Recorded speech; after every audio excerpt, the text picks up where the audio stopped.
Alright guys, welcome along to Here's Rodder's Reviews. We're getting on the Ghostbusters Afterlife in this episode, and at this point, if you haven't seen it, go watch the movie before you listen to this review or watch this review, because I am going to spoil it for you. Actually, one of the best Ghostbusters movies I have ever seen, and a real tearjerker towards the end of it. Still gets me every time. The way they dealt with Egon Spangler in this movie. This was always something, whenever you went down this path of the Ghostbusters, you were going to have to deal with. Of course, Harold Ramis passed away in 2013, 2014, thereabouts. And of course, you're going to be doing another Ghostbusters movie with the original cast playing. Unlike Ghostbusters 2016, they're actually playing Ray Stantz, Peter Venkman, Winston Zeddemore. You're going to have to show or build something into the story of what happened to Egon Spangler in the movie, and this was always going to be, it was either going to work incredibly well or come across as really bad taste. But thankfully this has been directed by Jason Reitman, the son of Ivan Reitman, who brought us the original Ghostbusters. Of course, this kid, Jason, is actually in Ghostbusters 2. That scene at the beginning where the kid is mouthing off to Ray and Winston that, the Ghostbusters are, they suck. My dad says this, my dad says that. That was actually the kid that would grow up to become the director of this movie. So someone that grew up with it, like ourselves, is dealing with the story of the hand across to a new generation. And something that I did say in the last review, and something that I've always said since Ghostbusters 16 happened, if they had have respected what came before, it would have worked. This is exactly what Ghostbusters Afterlife does. So, Somerville, Oklahoma, Egon, he's there on his own. He's captured something in a trap. He's getting hunted back to his house. And you can see that he's trying to take care of some ghost business. He's teasing something. We don't find out exactly what it is. He's got something in the trap, and he's trying to coax something out to catch it as well. But his gear backfires on him, and he has to go and hide in his house, farmhouse in the middle of nowhere, and he hides the trap below the floorboards. And of course, whatever this entity is that's coming after him attacks, and he dies. So you don't get to see a proper look at his face. It's all sort of silhouette at this point. You do realise it's Egon because of his bald and his hair and whatnot, and he's just, Harold Ramis is one of these actors that just is unmistakable when you see him. So they do a good job of capturing his image in this movie. But the character of Egon dies at the beginning of the movie, and the bulk of the film is his daughter, that's played by Carrie Coon, his grandson Finn Wolfhard, and McKenna Grace come to this little town in Oklahoma to, pick up the pieces of Egon's life. His daughter's down on their luck. They're getting kicked out of their apartment in New York, and they're broke. So she's there to pretty much, she's estranged, completely estranged from Egon, and she's just there to get whatever money she can pulled out of the house and his belongings and whatnot to set herself up again in New York. So she is not happy and doesn't even entertain the notion that she's even a Spangler until the end of the movie. But McKenna Grace, fantastic in this movie. We follow her character mainly throughout Ghostbusters Afterlife, as she has taken after Egon and having the brains and whatnot, and yes, throughout the movie, you start to see supernatural elements starting to happen throughout the house, and us as the viewer realise that this is Egon's ghost that's leading her about, and she finds the proton packs and whatnot and the ghost trap that he had under the floor, and she falls in with a new friend called Podcast, who you're either going to like that character or detest him. Like the majority of people, like I can take him or leave him. Although you'd think somebody that's called Podcast and me making videos and whatnot, and have 2 or 3 podcasts of my own could relate to a character like him, but no, he's a little dick. The big highlight in this movie, Paul Rudd was fantastic in this movie as Mr. Gruberson, who is the teacher in summer school. So he's him, McKenna Grace's character in Podcast. He is the connection in this movie between these kids and what happened in New York in 1984. So he's got the background knowledge of the Ghostbusters. You know, he grew up been a fan of them. So his character in this movie is the character that people like myself that grew up with the Ghostbusters can connect with. Genius move.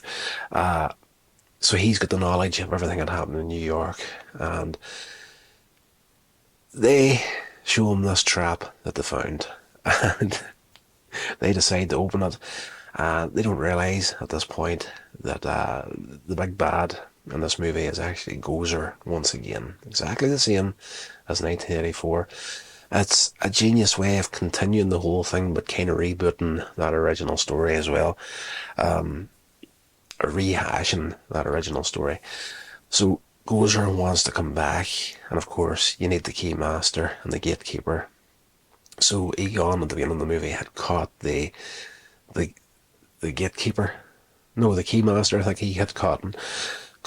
There's a new word for you. So they release him. So of course back he goes, reunites with the Gatekeeper, the Keymaster, get back together, but they still need the 2 human people to inhabit to bring the ritual to pass that brings Gozer forward. So of course, you're going to get Carrie Coon as taken over by the Gatekeeper, and Paul Rudd is taken over by the Keymaster at one point in the movie, and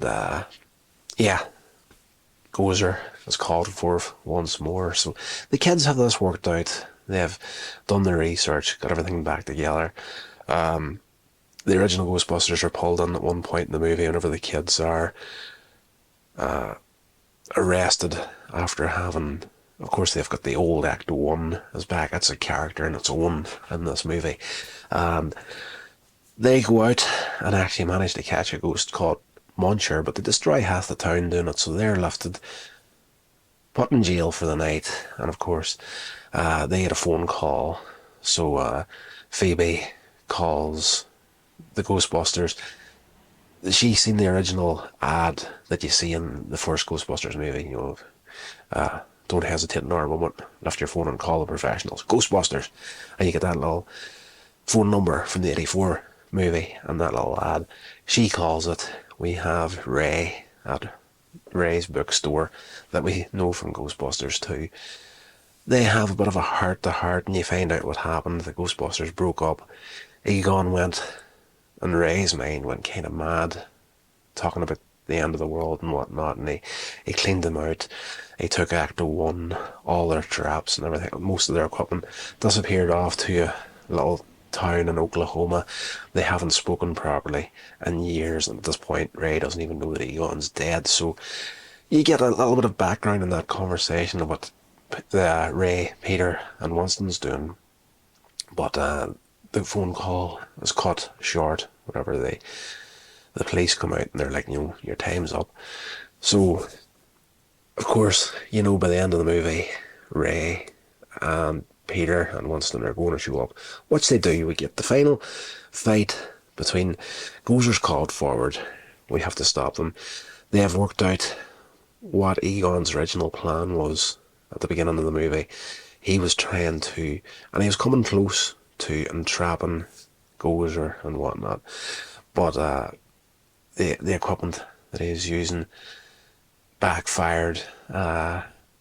Everybody called him the dirt farmer because he knew he was working in this land, but he's never bringing forth any crops from it. But it's because he had all these ghost traps buried in the garden, and he had this huge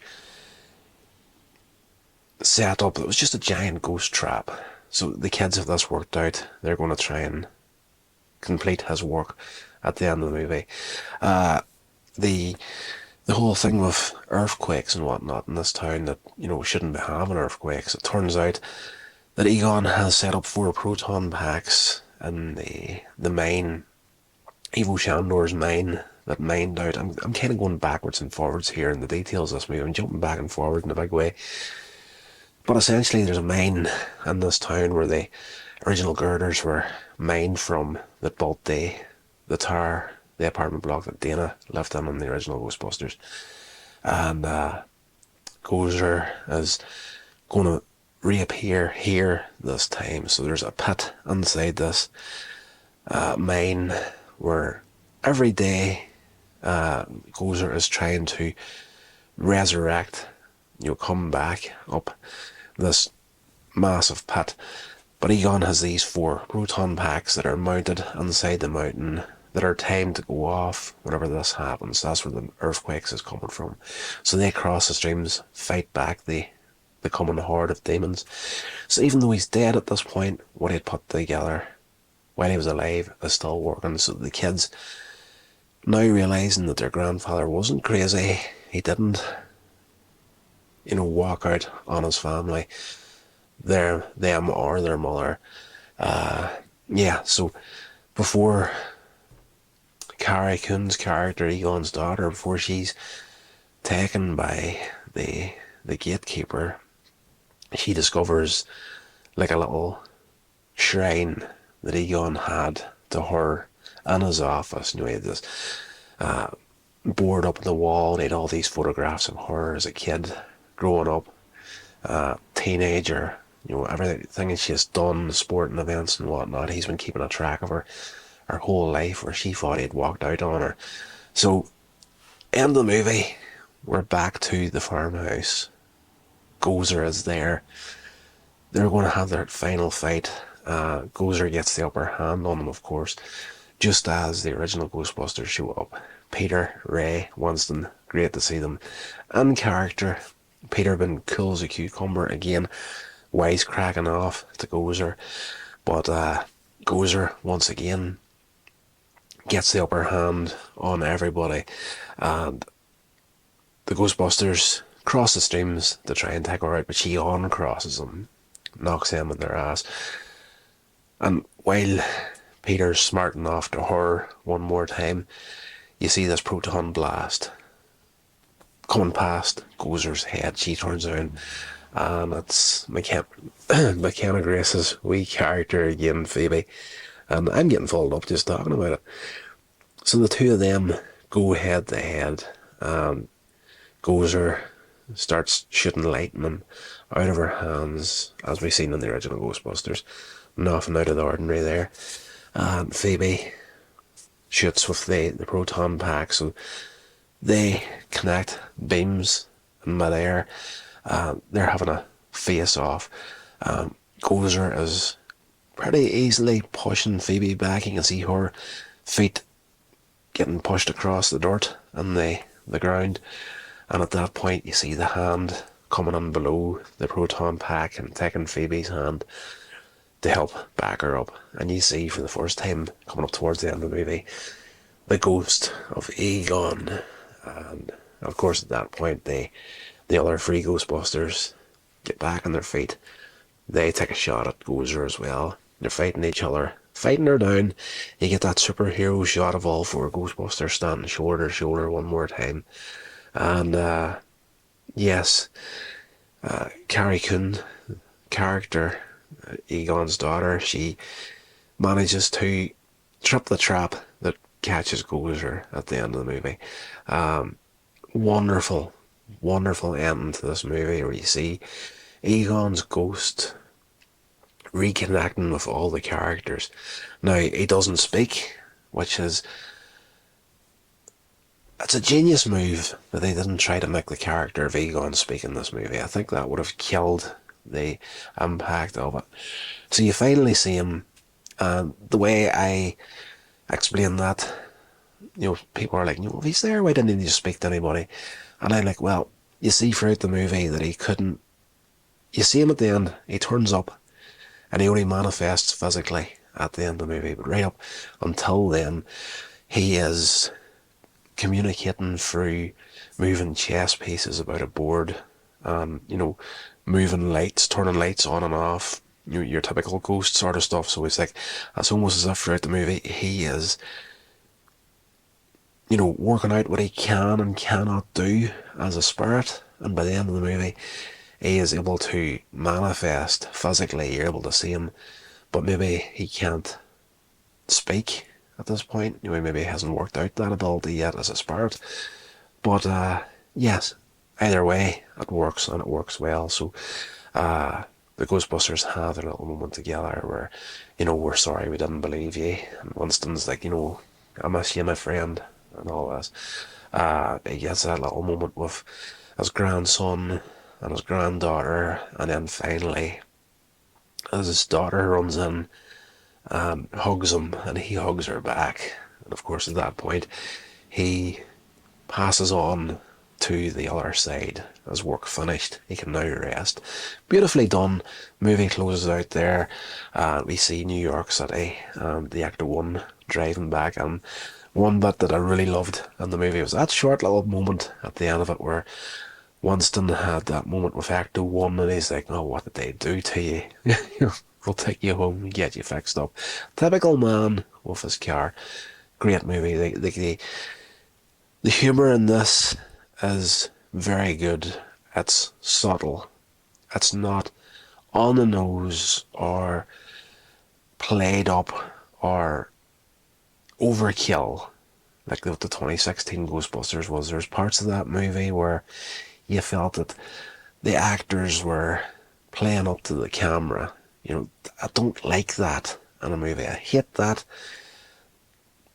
That'll work in something like Jackass or something that's, based in reality and people's, like, we're actually doing a hidden camera sort of thing here, but whenever you're doing an actual movie, playing up to the camera just doesn't work, kills the magic of the film. Ghostbusters Afterlife doesn't do that. Ghostbusters 2016 unfortunately did that a couple of times.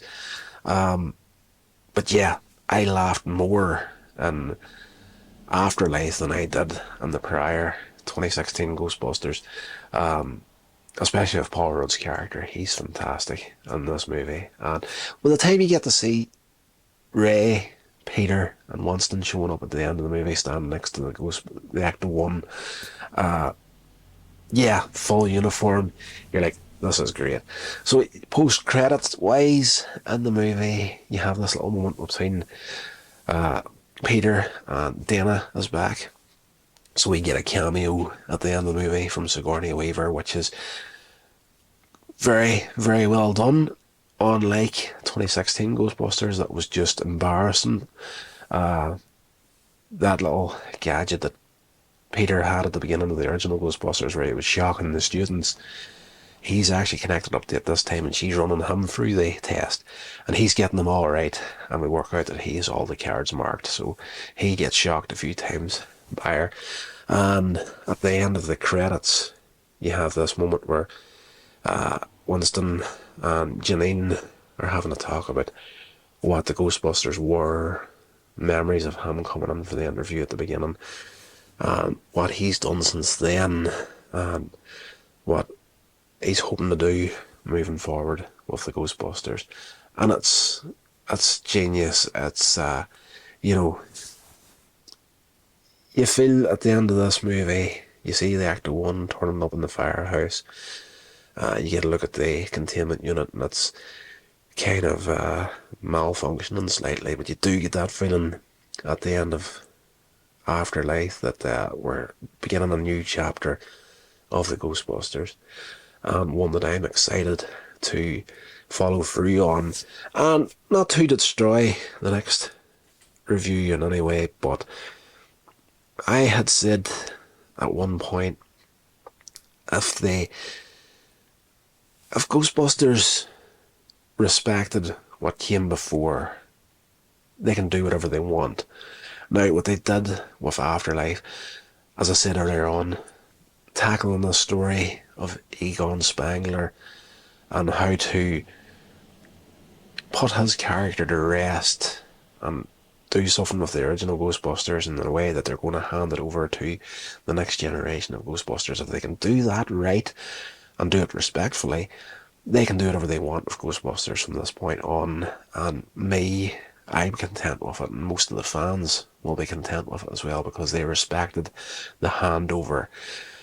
And this just solidifies how this works and how Ghostbusters 2016 failed. If they had have respected what came before, all fine and well. Successfully, Ghostbusters Afterlife did it. And moving forward, even if, spoilers, Frozen Empire, I've seen it twice at this point. Adore it. Love the movie. Great. Good time. I enjoyed it. The critics are giving it a hard time, but even if I walked into that movie and detested every minute of it, I'd just be like, it is what it is at this point. It was respectfully handed over. What came before it is what it is. It's been acknowledged. It's always going to be there. If this falls on its face now, moving forward, that's okay. Me, as a fan that grew up with it, got exactly what we needed with Ghostbusters Afterlife. So what they do now, I'm on board with. Right, that's going to do it. I will talk to you in the next episode.